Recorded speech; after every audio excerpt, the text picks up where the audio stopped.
Silver is not a decorative asset. It is the industrial linchpin of the 21st century, and we are currently consuming it faster than we can pull it out of the earth. Most people believe silver is just a poor man's gold, a speculative play for Reddit traders, a shiny metal you buy when you can't afford the real thing. That belief is a mathematical trap. You see, silver is the only element on the periodic table with the thermal and electrical conductivity required for the green transition and AI hardware. Without it, the future does not exist. Not the solar panels, not the electric vehicles, not the data centers running the artificial intelligence models that are supposed to save us. In 2024 alone, the global silver deficit reached 215 million ounces. The Comex vaults are bleeding out in real time. Today, I'm auditing the 3 stages of the silver extraction trap. From the vanishing vault inventories to the 2026 industrial maturity wall, a mandatory protocol before we open the file. This is not financial advice. I'm not a licensed advisor. The math follows a script, but your capital is your responsibility. Always conduct your own research. The first stage of the trap is invisible to nearly everyone watching the ticker. You see a silver price on your screen. $30 per ounce, maybe 32. The number moves. You assume that number reflects the physical metal sitting in a vault somewhere, ready to be delivered. It does not.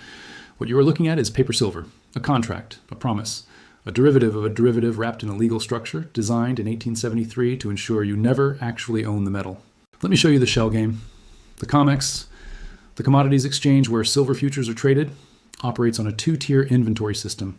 Registered inventory and eligible inventory. Registered silver is metal that has been approved for delivery against futures contracts. It is available. It can be claimed by contract holders demanding physical settlement. Eligible silver is metal stored in Comex-approved warehouses but not designated for delivery. It sits there. It belongs to someone else.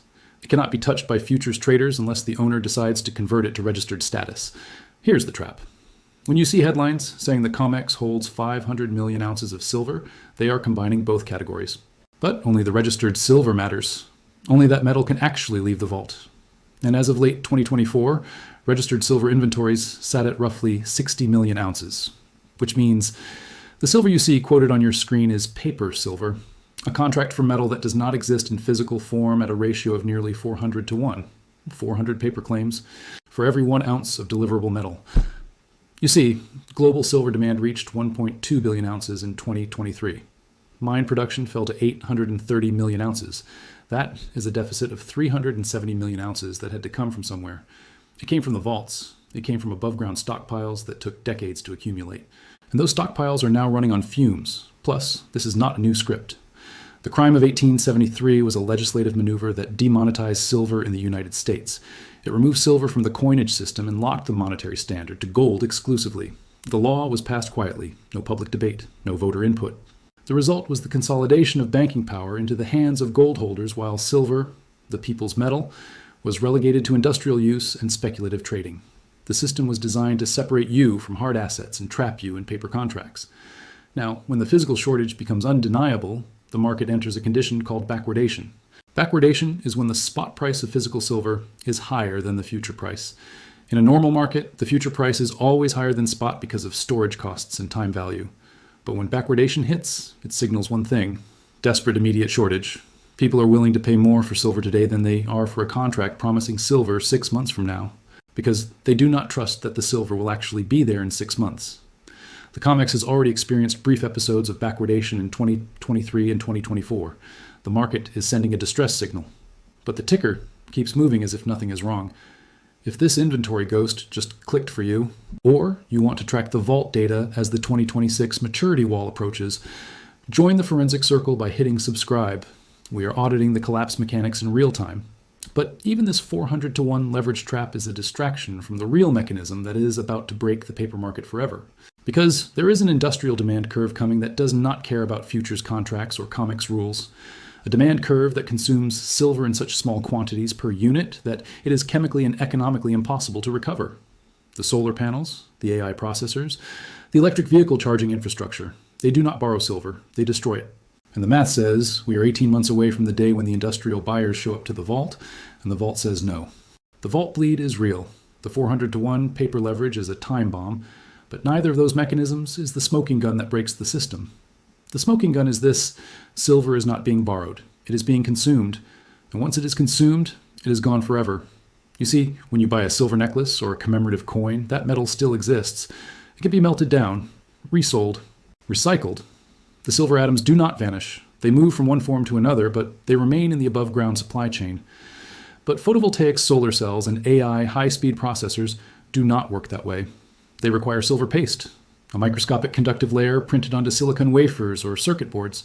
The amount of silver used per unit is so small, between 0.01 and 0.03 grams per solar cell, that it is chemically and economically impossible to recover, which means every solar panel installed on a rooftop, every AI server farm processing machine learning models, every electric vehicle charging station, they are not using silver, they're destroying it.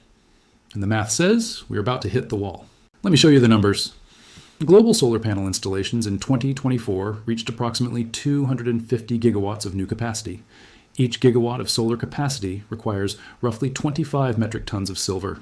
That is 6,250 metric tons of silver consumed in 2024 alone, just for solar. Now, the Paris Climate Accords and the net zero by 2030 mandates are accelerating this curve. Governments are subsidizing solar installations, tax credits, feed-in tariffs, green energy mandates. By 2026, projected solar installations will exceed 400 gigawatts per year, which means 10,000 metric tons of silver will be consumed annually by the solar industry alone. That is roughly 320 million ounces. And here's the trap you are not supposed to see. Global silver mine production in 2024 was 830 million ounces, which means by 2026, solar demand alone will consume 38% of total global mine production. But solar is not the only industrial buyer at the table. Your next smartphone and your solar-powered future are being priced out of existence by a math equation you were not supposed to see. You see, artificial intelligence is not just a software revolution, it is a hardware arms race. And the hardware requires silver. High-density AI server farms generate extreme heat loads. The processors are running billions of calculations per second. The thermal output is so intense that traditional cooling systems cannot keep pace. Silver's thermal conductivity is the highest of any metal on the periodic table, 0.406 watts per centimeter Kelvin. Copper is second at 0.398. That 6% difference is the margin between a stable AI data center and a thermal failure that costs millions of dollars in downtime, which means every AI processor, every GPU cluster, every neural network training facility. They are spec'd with silver-based thermal interface materials and high-conductivity circuit boards. A single high-performance AI server uses approximately 15 to 20 grams of silver. Multiply that by the projected build-out of AI infrastructure through 2030. And you are looking at an additional 150 million ounces of annual silver demand by 2027. Plus, electric vehicles are consuming silver at double the rate of internal combustion engines. A traditional car uses roughly 15 grams of silver in its electrical systems. Switches, contacts, relays. An electric vehicle uses between 25 and 50 grams. Why? Because EVs require high reliability electrical connections for battery management systems, charging infrastructure, and regenerative braking.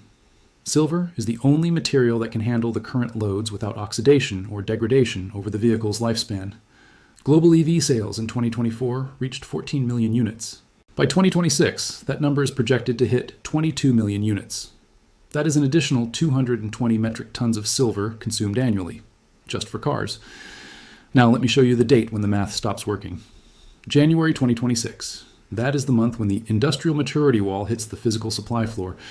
You see, large industrial buyers, solar manufacturers, electronics companies, automotive suppliers, they do not buy silver on the spot market. They lock in multi-year supply contracts with mining companies and refiners. These contracts were signed in 2022 and 2023 when silver was trading at $22 per ounce. The contracts are set to mature in January 2026, which means in 60 days, those industrial buyers will show up to the Comex vaults and the refinery warehouses demanding physical delivery of millions of ounces of silver. And the vaults will say no, because the registered inventory is already at 60 million ounces and falling. Because the 400-to-1 paper leverage means there are not enough physical ounces to satisfy even 10% of the outstanding contracts. Because the mining companies are not increasing production fast enough to cover the deficit. You see, opening a new silver mine takes 7 to 10 years from discovery to first production. Environmental permits, infrastructure, capital investment. The mines that would be needed to supply the 2026 demand curve should have been started in 2015. They were not, which means the supply is fixed, the demand is exponential, and the maturity wall is 18 months away. When the industrial buyers cannot secure physical silver at the contracted price, one of two things happens. Option 1, they pay whatever price is necessary to secure the metal, $50 per ounce $75, $100, because without the silver, their production lines shut down.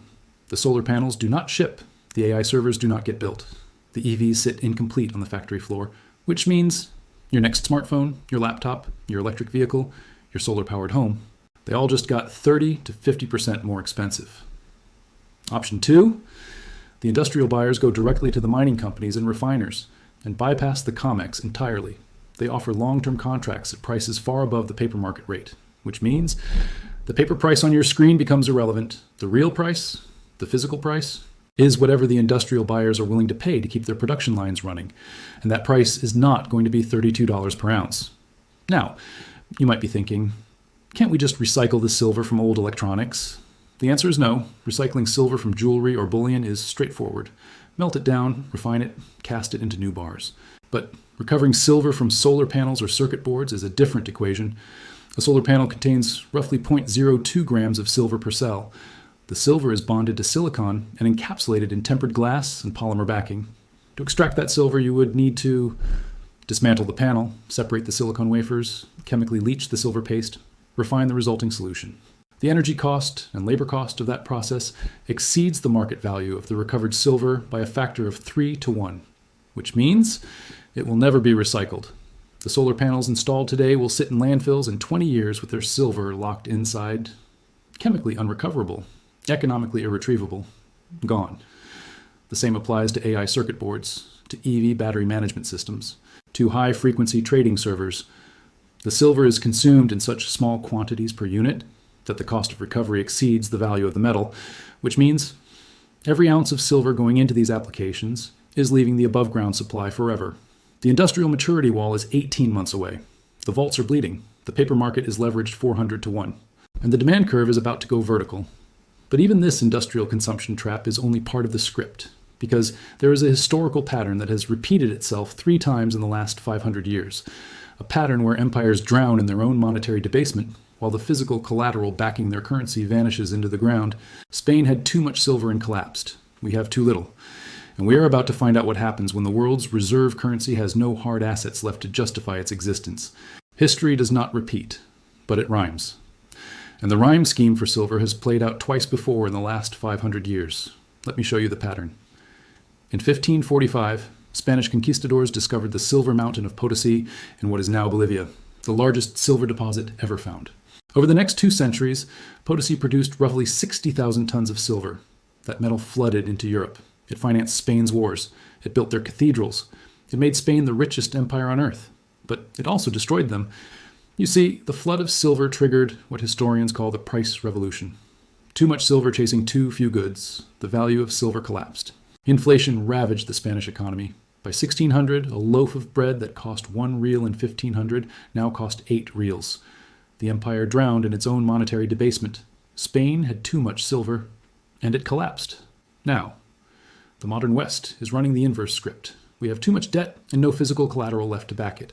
The United States' national debt is $36 trillion. Global debt is $315 trillion.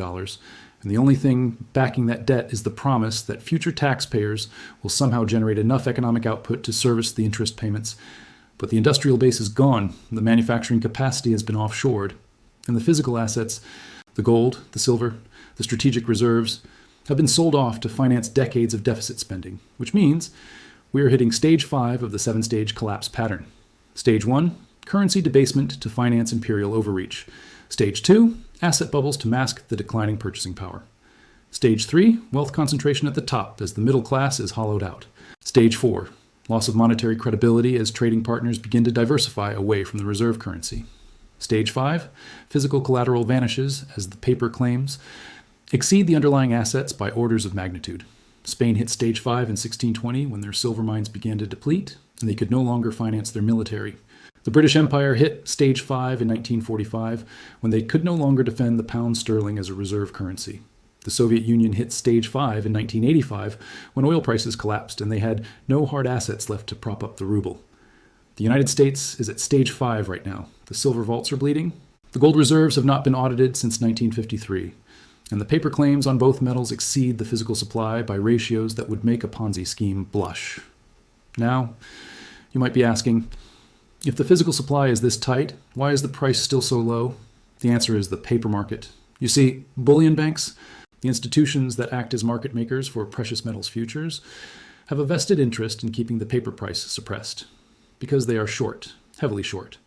When you sell a futures contract, you're promising to deliver physical metal at a future date. If the price goes up, you lose money. So the banks have been using a technique called spoofing to artificially suppress the price. Spoofing works like this. A trader places a large sell order on the Comex, thousands of contracts, millions of ounces.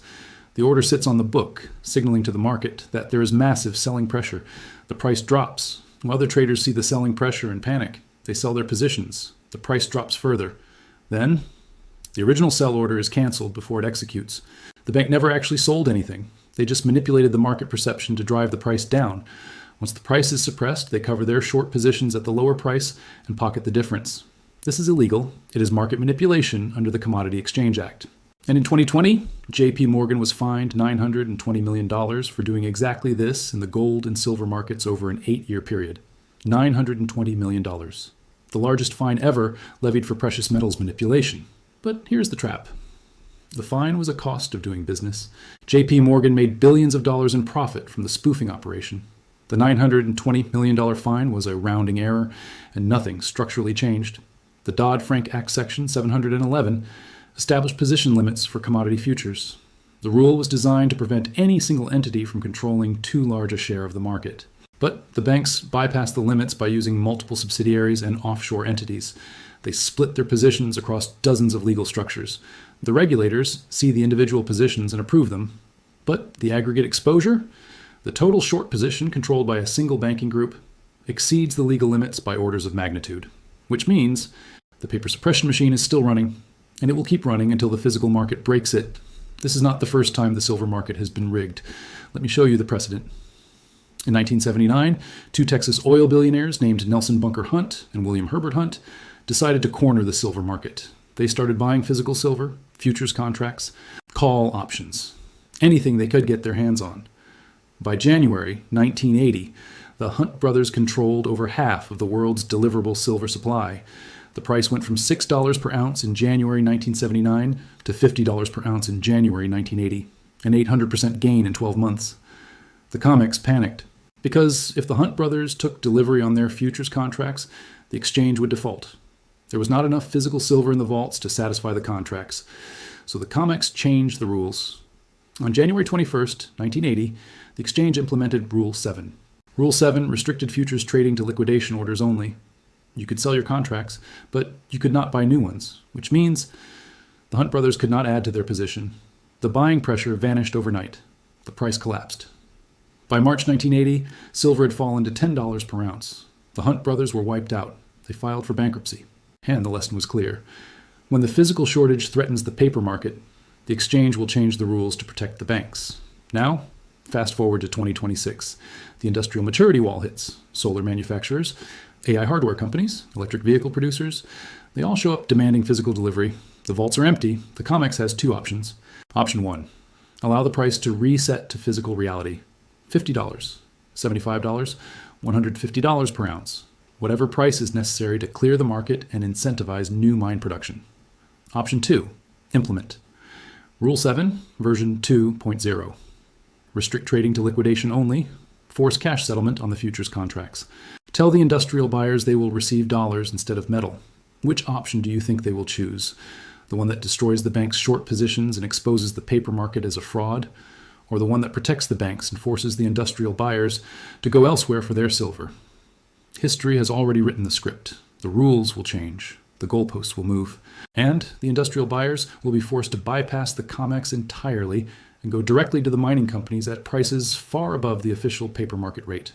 Which means the paper price you see on your screen will become irrelevant. The real price, the physical price, will be whatever the industrial buyers are willing to pay to keep their production lines running. And that price is not going to be suppressed by spoofing algorithms and regulatory capture. The Spanish Empire collapsed because they flooded the world with silver. We are collapsing because we have none left. The paper market is a 400-to-1 leverage trap. The industrial demand is inextinguishable, and the maturity wall is 18 months away. But the script does not end with a price reset. It ends with the realization that the entire monetary system, the debt, the derivatives, the reserve currency status, was built on the assumption that the physical collateral would always be there when you needed it. That assumption is about to be tested. Most people will keep watching the paper ticker. They will see $32 per ounce and assume the market is stable. They will read headlines about inflation cooling and interest rates normalizing. They will wonder why their purchasing power is vanishing, while the official numbers say everything is fine. But if you are the type of person who looks at the physical vault data instead of the headline, if you understand that the 400-to-1 leverage is not a market inefficiency, but a design trap, if you see the industrial maturity wall for what it is, a mathematical countdown to the day when the paper price becomes irrelevant, then join the forensic circle by subscribing. We are tracking the 2026 maturity wall as it approaches. We are auditing the vault inventories in real time. We are documenting the collapse mechanics as they unfold, because the script has already been written, and those who understand the mechanics do not get caught in the trap. Silver is the thread that connects the Roman denarius to the silicon chip. It is the thread that allowed empires to mint their coins and modern civilizations to power their artificial intelligence. It is the thread that made the solar revolution possible and the electric vehicle transition inevitable, and the thread is snapping. The math is no longer sustainable. 60 million ounces of registered inventory against 400 paper claims per ounce. 320 million ounces consumed annually by solar alone. 150 million ounces for AI infrastructure. 220 metric tons for electric vehicles. The supply is fixed, the demand is exponential, and the maturity wall is 18 months away. The system is designed to be inescapable for those who don't understand its mechanics. But you do now. Sleep well.